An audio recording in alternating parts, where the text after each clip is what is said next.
久了。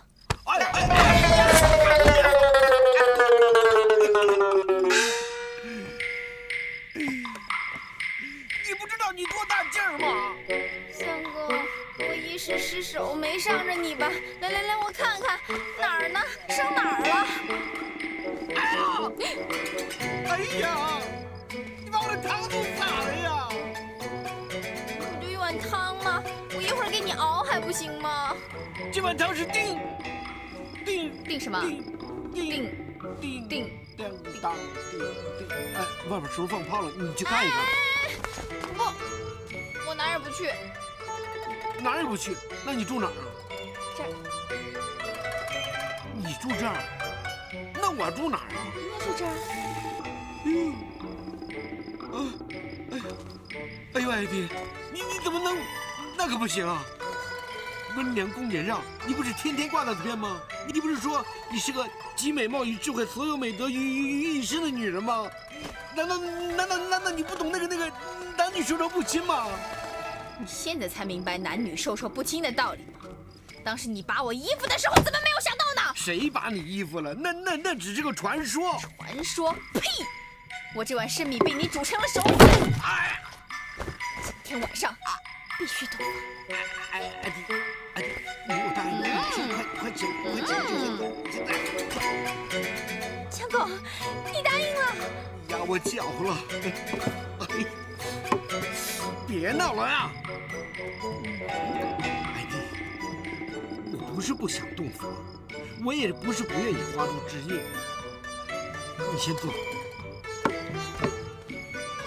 艾迪，干我们忠义之士这行的，那是没有退路的，脑袋时刻别在腰带上，说不定哪天被人抓住，啊嚓一下，就直接嗝屁着凉了。你说你现在多好？你现在是黑风堂的大小姐，我要是嗝屁着凉了，你就成黑寡妇了，你愿意吗？我只在乎曾经拥有，管他是否天长地久。哎呀，艾迪呀，你是个大小姐，我是个奴仆，咱俩身份不般配。般配？我嫁鸡随鸡，嫁狗随狗。我见过鸡，见过狗，没见过你这么死心眼儿的。别管我是不是死心眼儿了，天快亮了，赶紧来吧，来不及了。哎，你说天亮了，天亮之后我们还要冒险出城呢，我还要保护小少爷的安全，把他护送到袁大将军那儿去呢。那什么呢？难道你也看我今天晚上洞房花烛之后，明天浑身软弱无力，被官府的人抓到，咔咔咔身上被砍40多刀，嗖身上挨40多箭，然后斩首示众吗？有那么夸张吗？相当夸张。所以，我就相信我。等我们平安出城之后，我一定找个合适的机会和你洞房花烛。真的？去你的吧！去你的吧！去你的吧！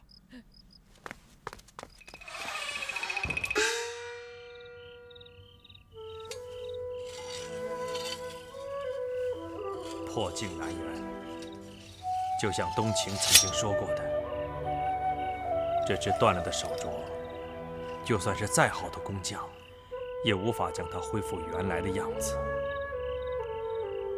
我又何必欺骗自己呢？明天过后，我和冬晴之间不可能会有任何的改变，我依然是他势不两立的仇人。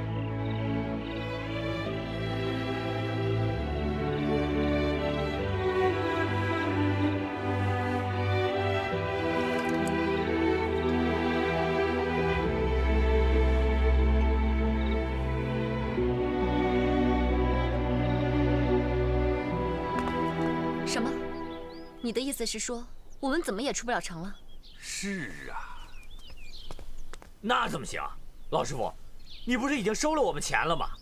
咱不是说好了吗？你给我们每个人脸上画上花脸的脸谱，混在神教的队伍里，跟着送神的鸡童们出城啊？怎么这个节骨眼上你却反悔了？你做人得地道点儿，你说话得算数啊！并非贫道说话不算话，骗你们的钱财。实在是一大清早，巡抚衙门来了人，下了一道命令，不准送神教出城的鸡童们在脸上画上花脸的脸谱啊！啊，那怎么行啊？那守城的官兵一眼就能认出来，冬青姑娘、小少爷、艾弟啊，还有那只鸟，那鸟人。我们这回真的插翅难飞了。英雄哥哥，英雄哥哥，我知道你最聪明了，你一定会有办法带我们出城的，对不对？化妆成鸡童，是我现在唯一能想出来的办法。一时之间，我实在想不出什么万全之计。咱们不能就这么坐困愁城的。马尚飞，你备好人员，随我杀出城去。不行，别拦着我。冬青，不准对我们师傅无礼，我来保护师傅。就你们两个废物就行，少在我面前舞动弓箭。过来，闭嘴！再多嘴，当心我的虎形拳！哈！你敢动？哎！你给我搞清楚，你是我未上门的女婿，我是你未来老丈人。论辈分，你得喊我声爹呢。来，你要敢伤我，立刻让我女儿把你休喽。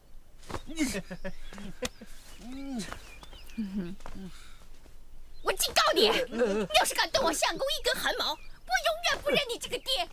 哼！哎，闺女啊，你别老在紧要关头跟爹唱反调，好不好啊？不好！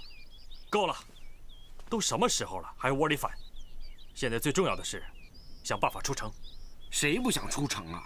看你说的，你睁个眼睛好好看一看，这群人里面，除了你我东行，咱们三个脑子够用一点，剩下这几个猪头，不，你不算，你脑袋也不行。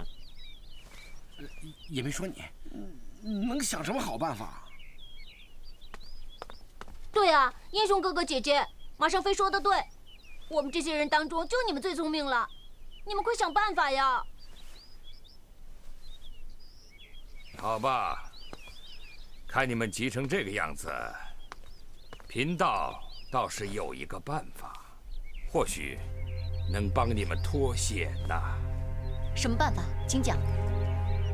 每日午时，道观里都有一批道士上山修炼。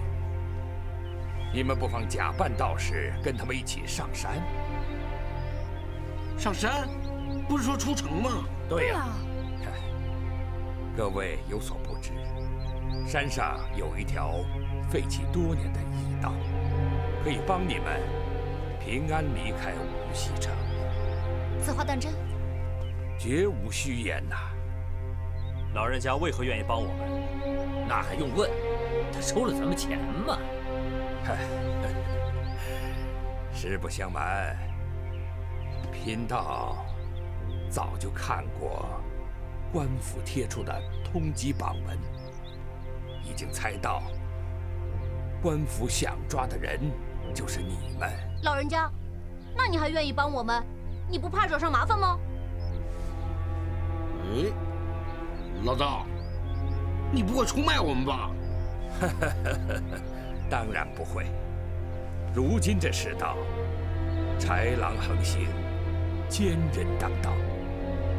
官府通缉的人，并非都是些十恶不赦的真正的坏人，相反的，倒是那些被奸人陷害的忠义之士啊。老人家说的对，我们的确都是好人。是啊，我们都是好人。不，也有个别坏人。那个，不，后面那俩。所以，老夫愿尽绵薄之力，助各位脱险。多谢老人家了。无量天尊。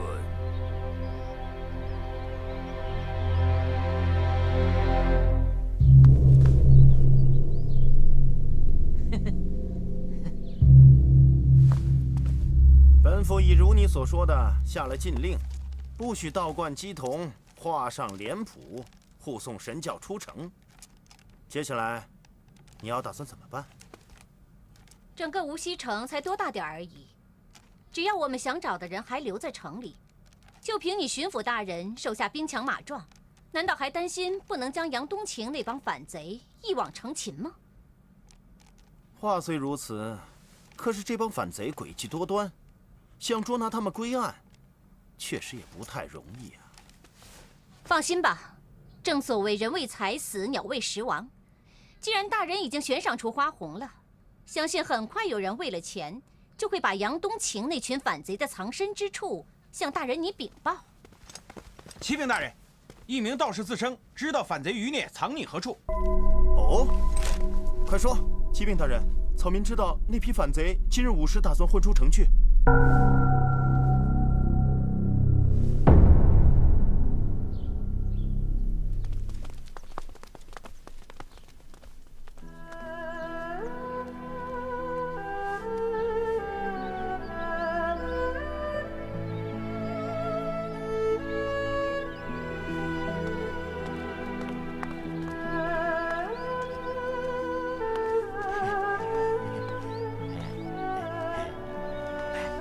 闺女，你粘上的胡子真好看，跟李逵似的。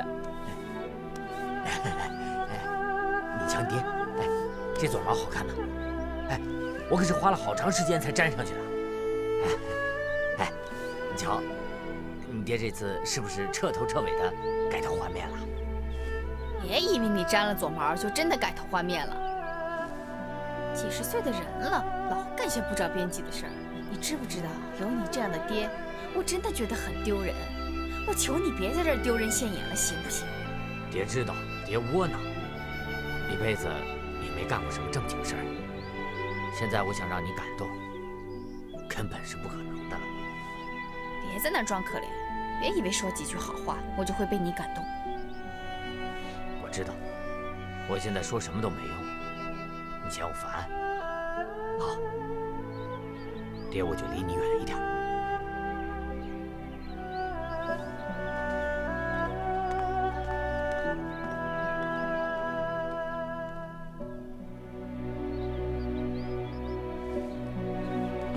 哎，当家的，你怎么还不换衣服啊？是啊，当家的，换衣服去啊！你不想走了？我想清楚了，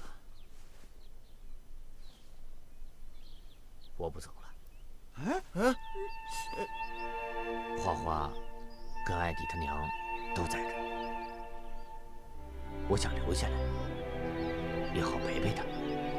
当家的，你要是不走，那我们当兄弟的也不走了。那怎么行？你们俩必须跟大伙一起离开。我的宝贝女儿从小到大没出过远门，这次她死活跟着她那倒霉相公走。哎呀，以后啊，我还指望你们俩好好伺候艾迪呢。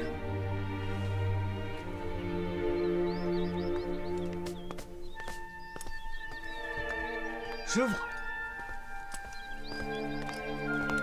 师傅，跟你说过多少次了，不要叫我师傅。是，您要是有我这种徒弟，一定觉得很丢人。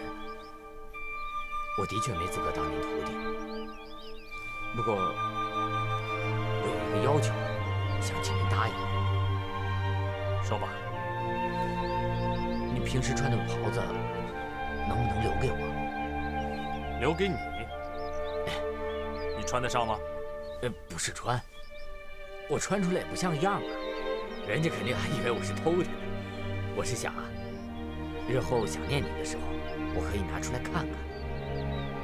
师傅，您就答应我，留给我做个纪念吧。喜欢就留着吧。谢谢师傅，别再叫我师傅。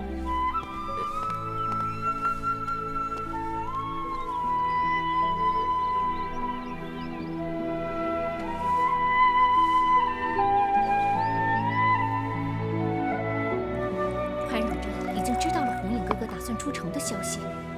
我若是不去通知红影哥哥，那红影哥哥必遭潘汝真派人埋伏。不行，我绝不能让红影哥哥和杨冬晴就这么远走高飞。哎呀，我到底该怎么做呢？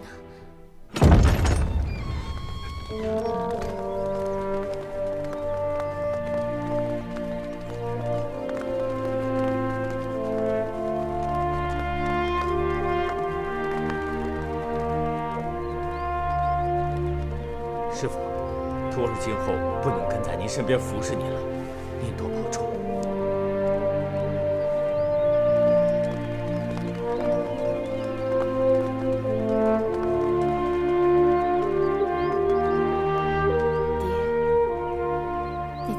事，毕竟是我的亲爹。其实女儿早已经原谅你了，可是我就是过不了自己这关，开口再喊你一声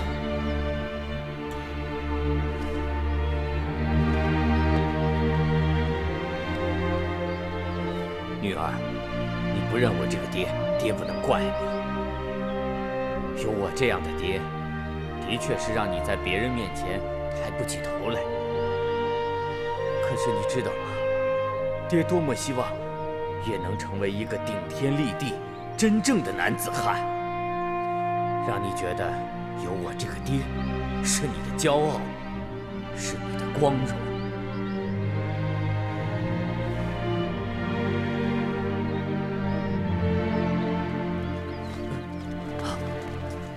官府的人，走。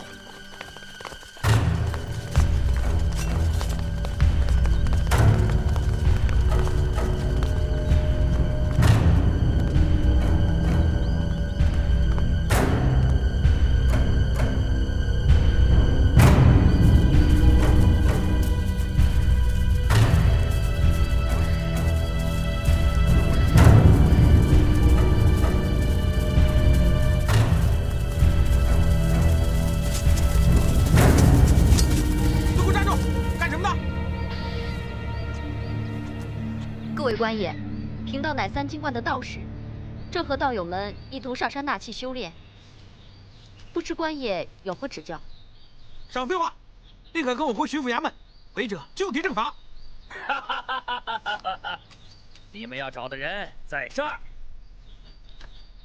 我这身白袍，和我这长头发，还有我手里这把剑，你们总该认得吧？叶红影，对。想抓我，没那么容易。追！快！快！安静！那是我爹。这个时候你不能去。那可是我爹呀，是我亲爹呀！我要去找他。你不能去，你不但救不了他，把你也害了。艾迪别急，我跟你一块儿去。你想清楚，错过这次机会，再想出城，比登天还难。你不是想杀了我为父报仇吗？若想杀我，你必须活着离开。对，鸟人说的对，艾弟，咱们眼前最重要的就是护送小少爷出城。难道你们见死不救？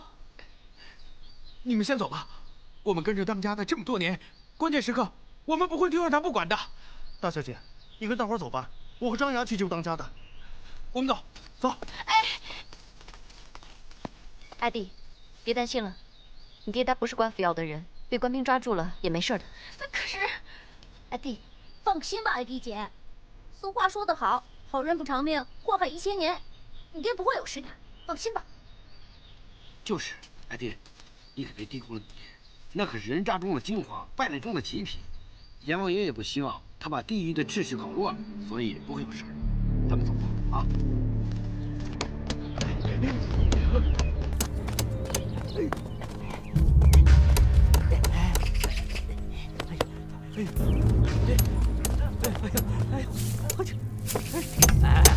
哎，师傅帮忙，车给挪挪好不好？没看见我车轮坏了，正修着呢吗？哎，那就快点啊！跟催命似的，等着吧。哎呦，不是我催你的命，是有人催我的命啊！我这没办法了。快追！叶红影，你跑不了了，还不束手就擒！想抓我，得先问问你们有没有这个本事。想死在我的剑下的，尽管把命送过来吧。啊，很好。既然你们知道我的厉害，知道害怕我，那我就大人有大量，放你们一马。大爷，我今天心情好，不杀你们，都给我滚吧！他不是叶红影，给我拿下！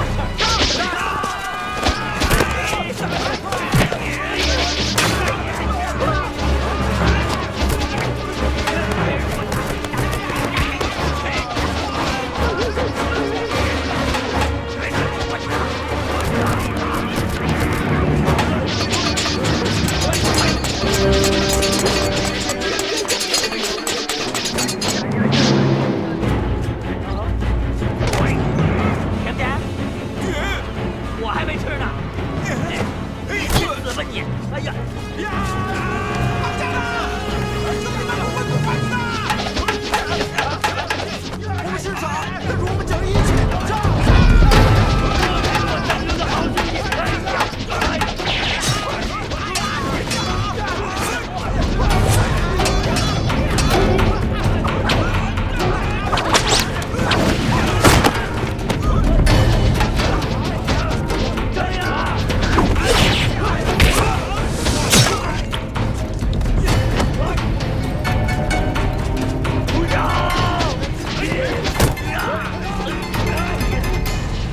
我跟你们拼了！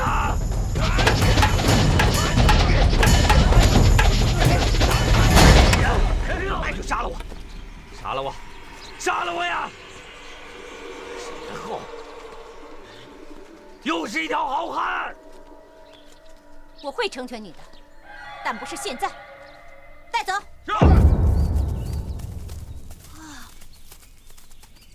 太好了，我们终于平安出城了。千万不能这么说，遇到最后关头又要更加小心。我们要小心官府派兵来追我们。对，杨然，你虽然这次没帮上什么大忙，但是我还是要感谢你。以后吧，找个机会报答你。我的确没帮什么忙，不需要你们报答。说的没错，我们大伙确实不会感激你的。等大家都平安脱险之后，也是我们该做了断的时候。该来的终归要来，听天由命吧。站住！反贼！休想脱逃！怎么回事？官爷，这是怎么回事啊？我奉巡抚大人之命，将你们逮捕归案。想知道怎么回事，自己问大人去。别以为你们都扮成了道士，本府就认不出来了啊！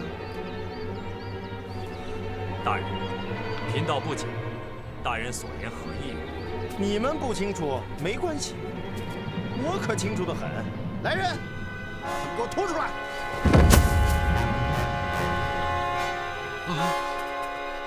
姐姐，是张大虎找他们。别怕。老天哪！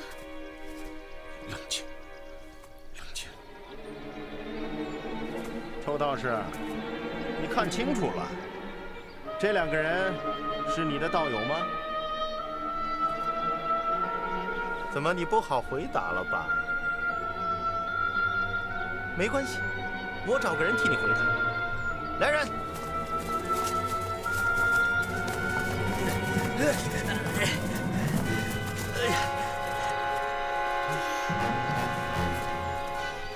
你们都给我看清楚了，谁可以告诉我，他为什么要装扮成叶红影的样子？我做的任何事情和他们没有任何关系。我不得不佩服你，真的是一条汉子。但是你都快没命了，你还不肯说实话，你究竟是为了谁，要这么委屈你自己呢？啊？你管得着吗？我愿意。哎呦，我看出来了，你是要学做英雄。但我告诉你，做英雄是要付出代价的，你知道吗？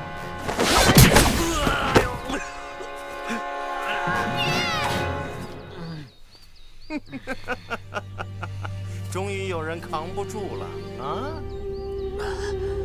小兄弟，你认错人了，我不是你爹。我不会认错的，不会认错的。哪有做女儿的不认识自己爹的？我不是你爹。没认错就好。现在你们终于承认了吧？这帮臭道士其实就是反贼叶红影和杨冬晴等人假冒的。潘如真，你看清楚了。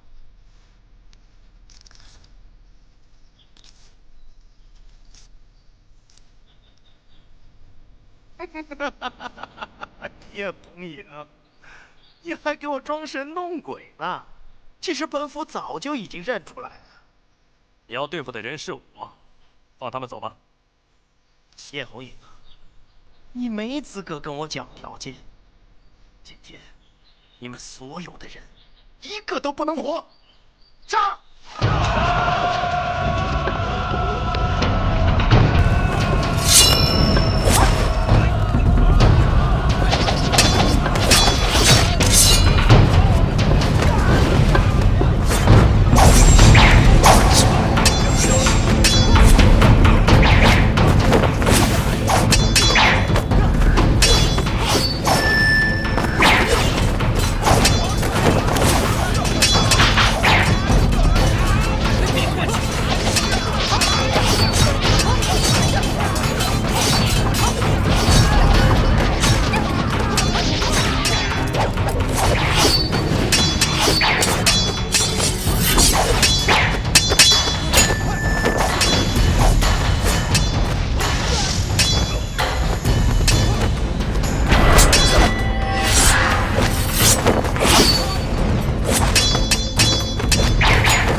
赠予你不仅是我的高徒，也是我叶红野这一生唯一的徒弟。谢谢师父。爱弟，照顾好你爹。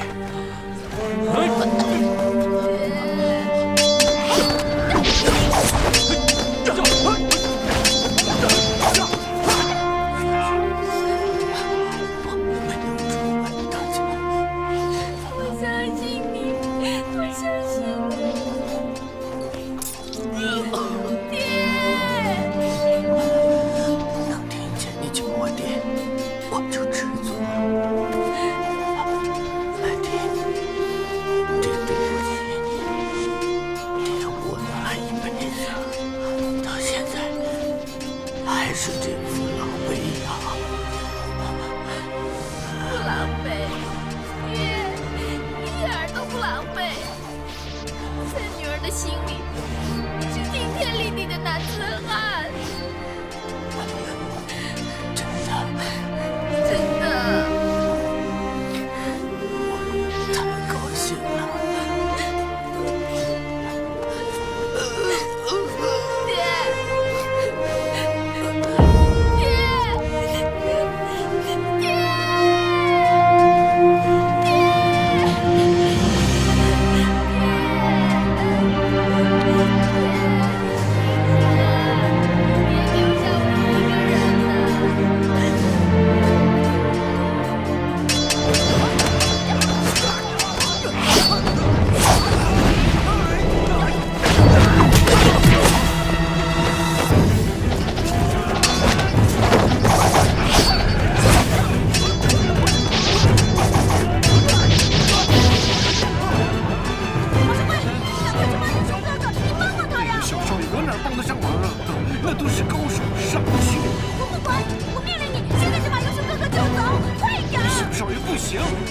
上不了我。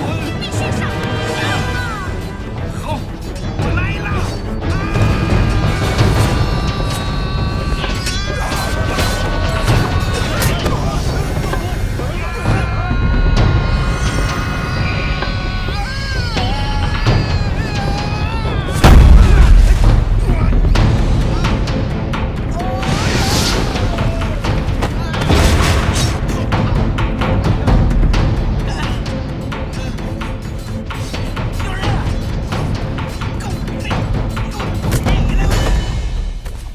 马上飞！英雄哥哥！英雄哥哥！英雄哥哥，你没事吧？英雄哥哥！有人！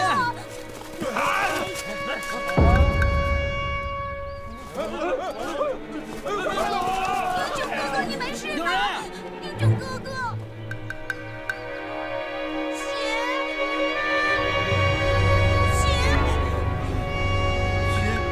英雄哥哥！英雄哥哥！英雄哥哥！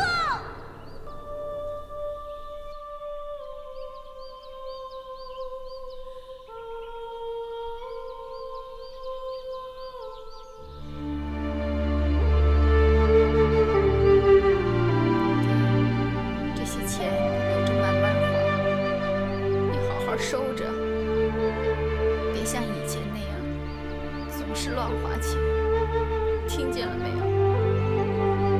邓堂主，你真是享福去了。张牙舞爪，一边一个忽悠着你。生前你最爱去醉月楼，现在莺莺燕燕就陪在你的身后。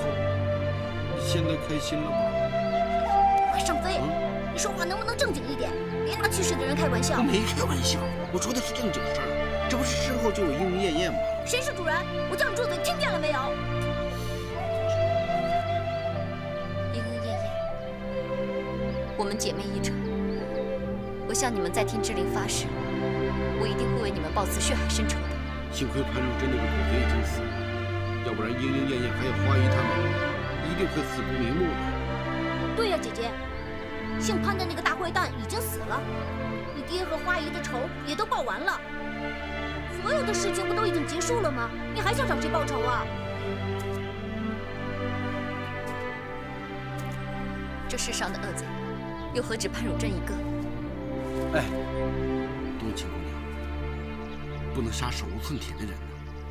再说鸟人这次真的是帮我们了。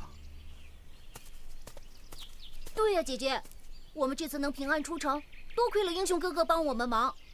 古圣先贤都教过我们了，圣人点滴，泉涌以报，我们不能恩将仇报。可是我发过誓，我一定要替风尘双侠报仇。冬青姑娘，我家小少爷说的对，且不说鸟人这回帮了我们，再说莺莺燕燕和花姨，其实都是死在潘汝真手里。你不能把所有的账都记在鸟人一个人头上。再说了，姐姐，英雄哥哥现在昏迷不醒，你要是趁这个时候杀了他，那和官府那些不讲道理的坏人又有什么区别呀？万一这事儿传了出去，以后我们在江湖上就没脸见人了。你们两个人都不要再为他求情了。英雄哥哥不是大魔头，他是好人。当初锦衣卫包围我们东林书院的时候，是英雄哥哥救了我。后来我从官府大牢里逃了出来，救我的人还是英雄哥哥。所以我敢保证，英雄哥哥绝对不是坏人，他是好人，对不对，马尚飞？对，冬青姑娘，你不也说过吗？只有鸟人知道杀你父亲的凶手。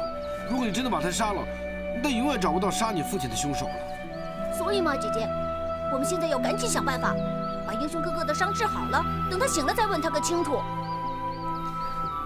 你不觉得我说的很有道理吗？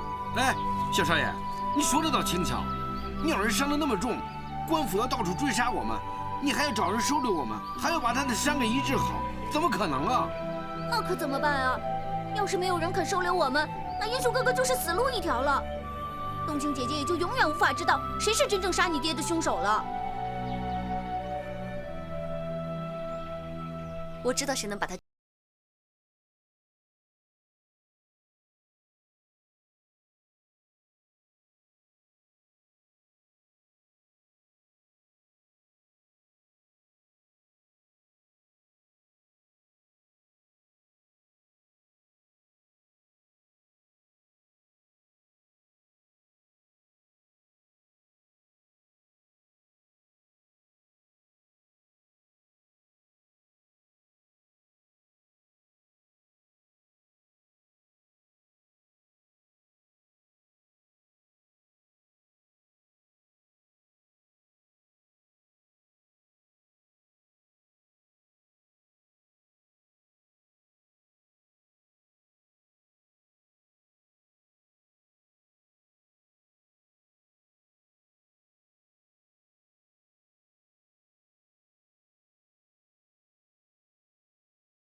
这一把，我陪你努了。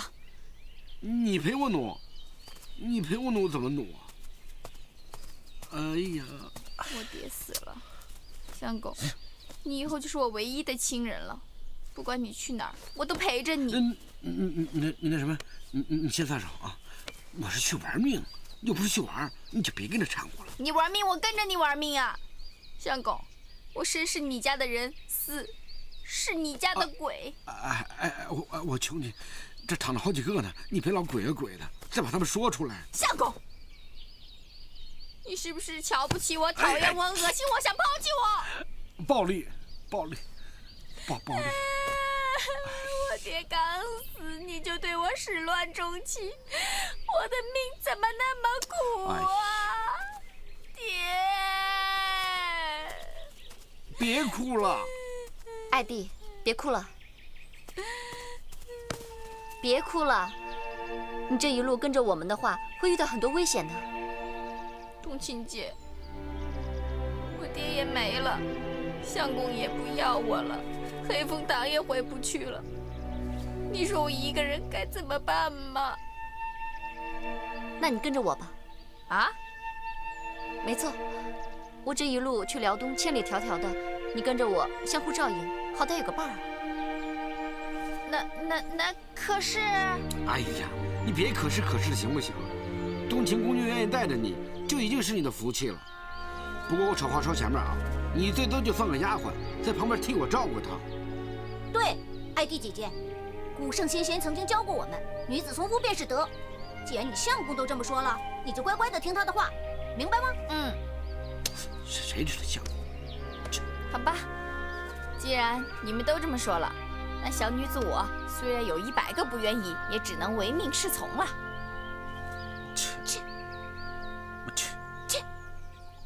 吾皇万岁万岁万岁！众爱卿平身，谢万岁！先皇驾贺先世，朕初登龙基，虽既言太祖开国盛世，续我大明无垠国祚，无奈置肘于朕之粗疏无能，眼见朝中百废待举，却徒望兴叹，无从振臂宴礼，朕实乃无言于庙堂，愧对太皇先祖啊！来人，有请。万万不可呀，皇上！朕意已决，尔等无需拦阻。皇上！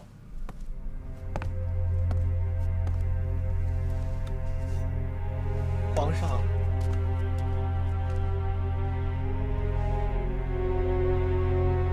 此龙杖乃太祖高皇御留，专司杖责不孝子孙所用。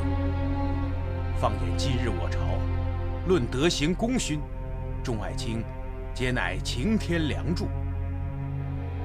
重杖朕这治国无方的昏君，就交付汝等爱卿了。谁来？万万不可呀，皇上！都给我起来说话！皇上，起来！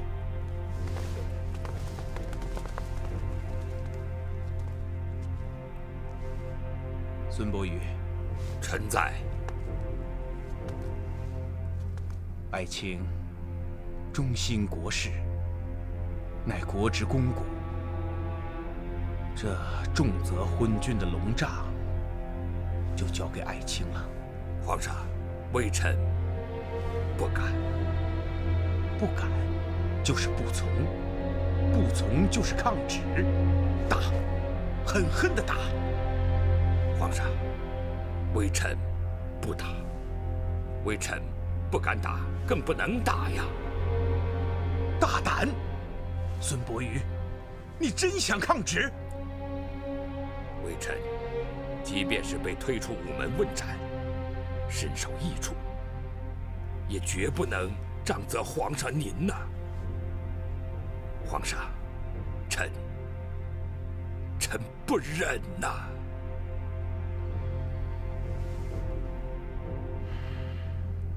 今日朝中纲无序，伦尽免，朕治国无方，万死不足以谢罪。杖责之刑，不过鸿毛羽轻。爱卿，你有何不忍？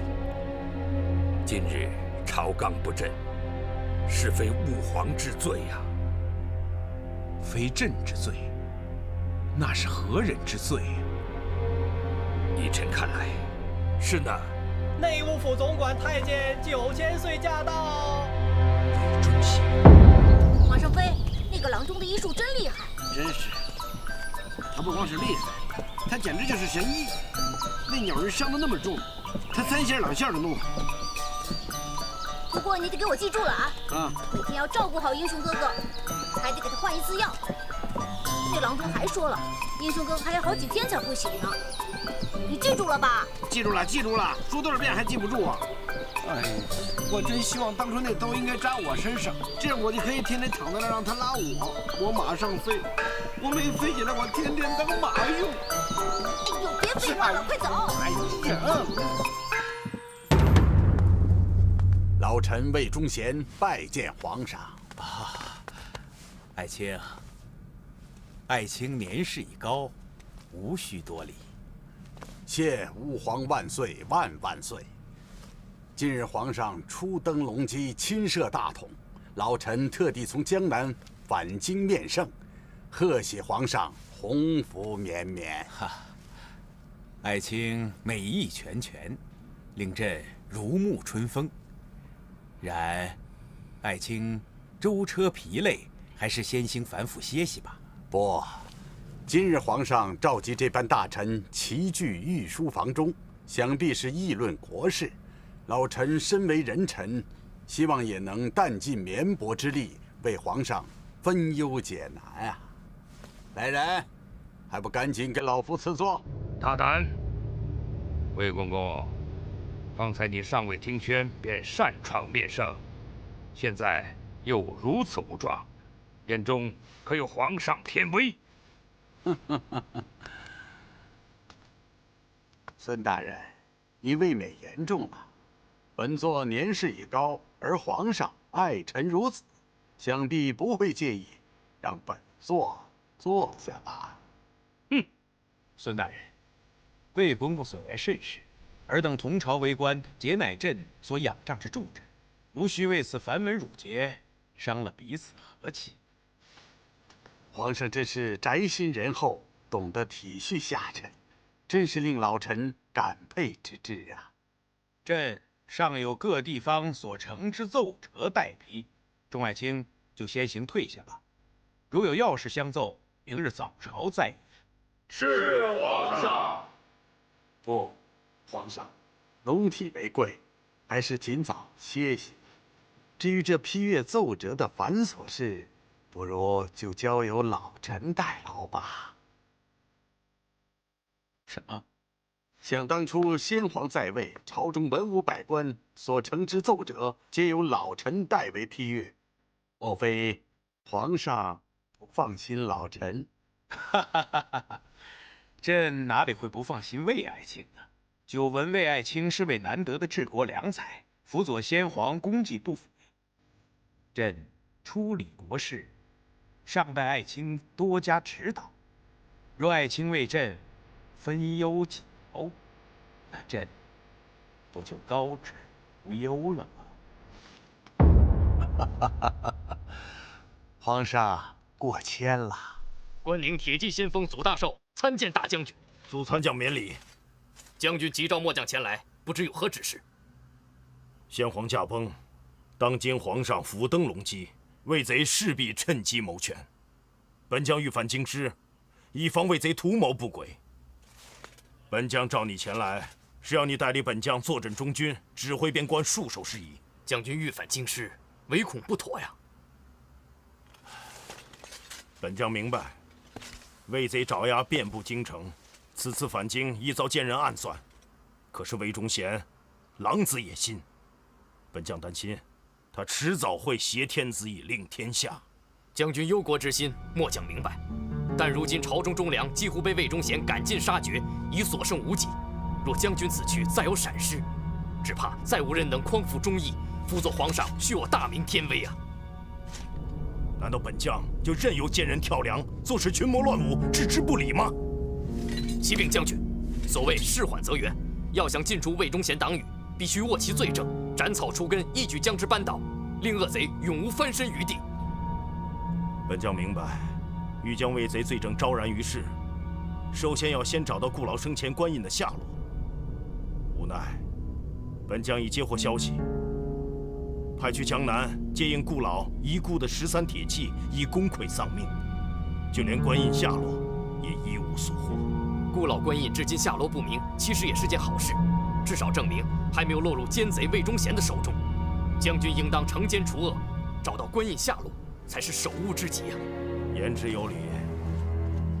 立刻传我军令，调派精英继续南下寻找顾老遗孤和官印下落。可恼至极！魏忠贤这阉贼，简直目中无人。若不将他除之而后快，朕便难消心头之恨。皇上所言极是。这魏忠贤玩术弄权，此人实乃国之大忌。为了庙堂社稷、苍生黎民，魏忠贤这条奸狗不得不除啊！先皇宠信这阉贼，放眼满朝文武，10之8九皆是这奸人的鹰犬爪牙。想除此大患，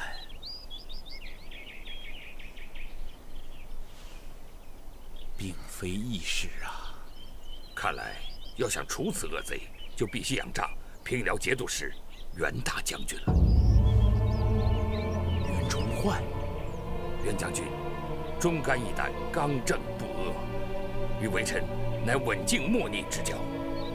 据微臣所悉，袁将军正在搜罗魏忠贤以权谋私的罪证，只待那老贼罪证确凿，皇上便可一举将那魏老贼一杆阉佞党羽悉数监禁。但愿袁将军能早日助阵，铲除恶贼，重振朝纲。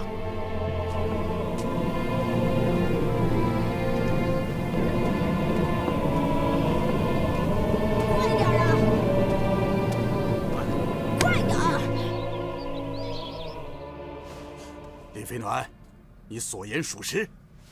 启禀9000岁，卑职所言千真万确。江南飞书来报，江浙巡抚潘汝贞的确死于叶红影的剑下。不，这不可能。我儿红影至忠至孝，待我之情恒遇骨肉亲血，他不可能负我，不可能背叛我，绝不可能。我不相信红影会对不起我，对不起朝廷。去，把他找来，马上把他找来，本座要当面问个清楚。回禀9000岁，现在叶红影下落不明，就连魏大小姐也不知去向。放松！不，他一定和我儿红影在一起，他们向来是形影不离的。不，对，找到红影就一定可以找到方宗。找啊！给我翻天覆地的找！本座生要见人，死要见尸。回禀9000岁，卑职正在努力查办，不过现在毫无头绪。这件山庄，对，这件山庄，红影他无路可走，一定会夺回他师傅的这件山庄的。找，马上派人去给我找。启禀9000岁，卑职所知，当年先皇出巡江南，折剑山庄庄主战天云救驾有功，先皇特赐了他3份免死铁券。这个人可不太好得罪啊！如果卑职贸然前去寻人，恐怕不妥吧？有何不妥？他只不过是个江湖武夫，而本座是1人之下、万人之上的9000岁。难道你你怕得罪了战天云，就不怕得罪了本座吗？卑职不敢。无论你用任何办法、任何手段，一定要找到红影和风纵，否则提出来见。卑职领命。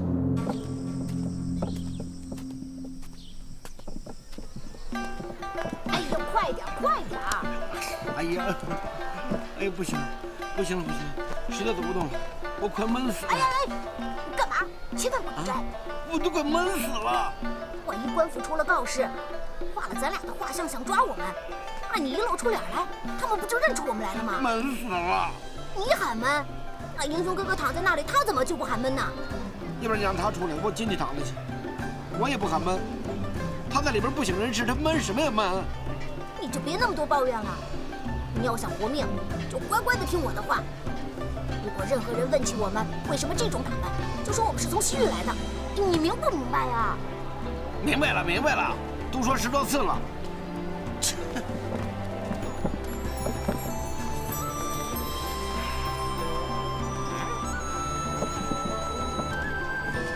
头儿，你看，正好一个胖子和一个小孩儿。不换了，我闷死的人。站住！我说，这么热的天儿，你们舞这么严实，不热吗？热，还舞这么严实？大人，我爹听不懂你们汉人的话，我们是从西域来的。西域来的？我不管你们是西域还是东域。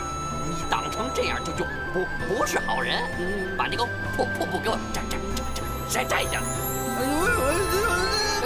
大人，西域人啊，跟你们汉人不一样，我们怕晒太阳，所以这面巾啊不能摘。少废话，摘下来！快！别跟我磨蹭！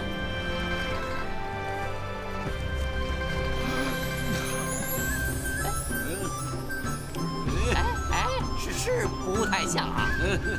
那我们可以走了吗？走哪儿去？你把这个破玩意儿给我摘下来。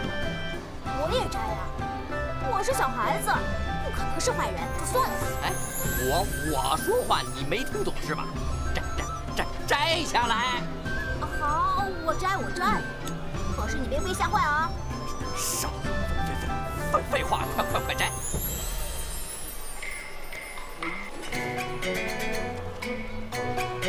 你们也太过分了吧！这么点小孩就长这么大的胡子。大人，您不知道，我们那里的人啊，吃肉吃得多，所以小孩子长胡子很正常。对吧？我们那里人长胡子，从小生出来就长胡子。哎，你不是不会说汉人的话吗？只会一句，但是这句比较长。哎，有没有见过这3个人呢？没见过。哎，走。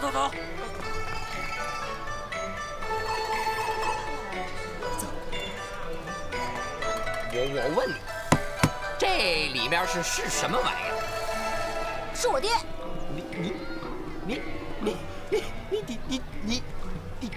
不是你爹？这是你爹，那也是你爹。你一个人怎么会有俩爹？你给我解释清楚。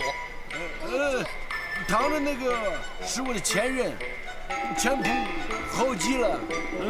哎，你不是就会说一句汉话吗？对，是一句，但是我告诉过你，这一句比较长，跟上一句是接着的。哦，连着的行哈，你别打岔。你说你为什么有俩爹？是这样的，大人，在我们西域啊，有钱的女人多的是，她可以娶好多个男人，所以在我们家呀，都有好多个爹，跟你们汉人不一样。就算我相信你，这一个大活人为什么要藏在这里？因为我爹死了，我们要送他回家。死了是吧？打开给我看看。我给女人长胡子。你们嘀嘀咕咕的干什么呢？大人，我们说的是西域话，西域话。我这个爹的意思是说，我箱子里的那个爹呀，都死了，样子很可怕的，快吓着你。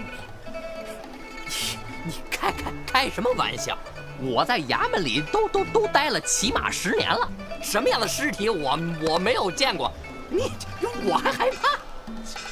可是我这个爹啊，他的头啊被大石头给砸碎了，脑袋呀都裂成好几瓣了，这眼睛啊都掉出来了，这耳朵和鼻子啊都搅和到一块儿了，还有啊，他上半身啊裂成8瓣了，肚子里的肠子啊都出来了。太可怕了，血肉模糊的，像滩泥。你说有多可怕，就有多可怕。你是说，就是非常可怕？大人，我可是好心提醒你啊，您要是非要打开这箱子，被吓坏了，那可划不来啊。这可不怪我们啊。你开玩笑，这也是吓大的。那您非要打开这箱子了？那当然了，那当然了。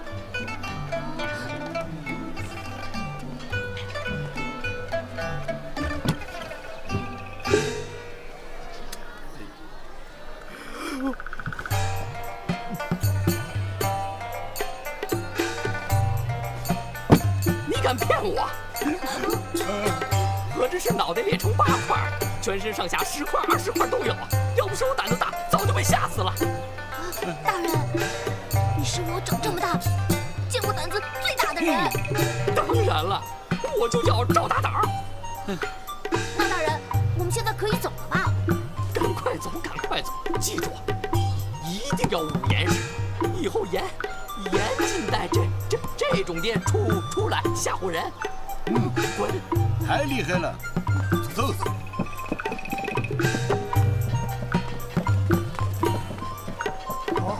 你真大胆！看到了没有？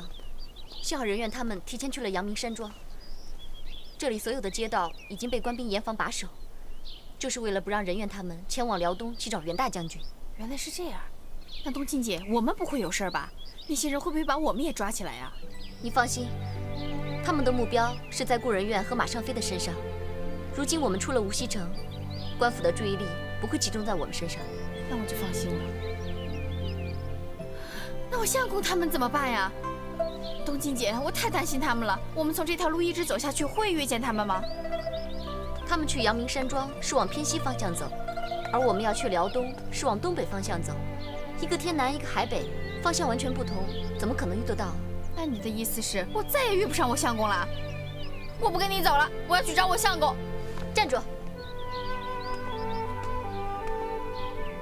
你忘了马尚飞是怎么交代你的吗？没忘，他让我当一个好丫鬟，要伺候好你。既然你记得，那就要听话。可是我已经没有爹了，我现在只有相公一个亲人了，我不能再失去我相公。你放心，等一到辽东，我会尽快请袁大将军派人去接应他们的。真的？但是你要记住，这江湖险恶，你初涉江湖，什么都不懂，所以凡事一定要听我的。记住，千万不要相信任何人，不要跟陌生人说话。最重要的是，不要多管闲事儿，明白吗？知道了。